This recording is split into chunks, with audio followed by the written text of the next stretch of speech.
നമുക്ക് ഇന്നത്തെ റെസിപ്പിയിലോട്ട് പോയാലോ. ഞാൻ 2 മുട്ട പുഴുങ്ങാനായിട്ട് വെച്ചിട്ടുണ്ട്. പിന്നെ മിൽക്കി മിസ്റ്റിൻ്റെ കേടാണ് കേട്ടോ എടുത്തിട്ടുള്ളത്. യോഗട്ടായാലും കുഴപ്പമില്ല. തൈര് എടുക്കരുത്, പുളിയുള്ള തൈര് കേട്ടോ, അത് വലിയ ടേസ്റ്റ് കിട്ടില്ല.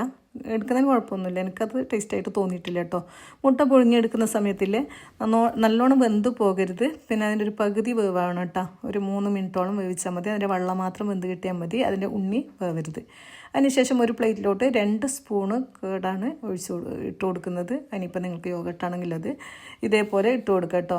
ഇത് പിന്നെ വണ്ണം കുറക്കാനൊക്കെ ആയിട്ട് രാവിലെ ബ്രേക്ക്ഫാസ്റ്റിന് ഉപയോഗിക്കാൻ നല്ലതാണ്. അതുപോലെ തന്നെ ടേസ്റ്റും ഉണ്ട് കേട്ടോ കഴിക്കാനായിട്ട്.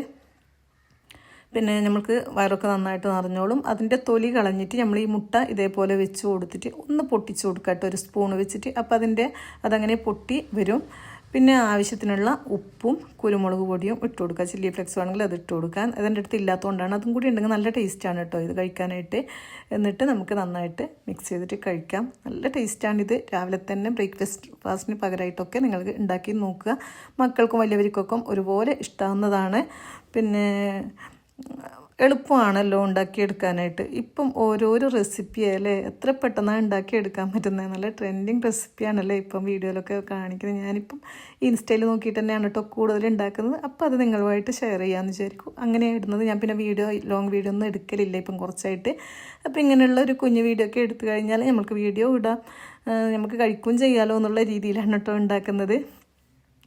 എന്തായാലും ഇത് ഉണ്ടാക്കി നോക്കാൻ മറക്കല്ലേ. എന്നിട്ട് നിങ്ങളുടെ അഭിപ്രായങ്ങൾ അറിയിക്കണം കേട്ടോ.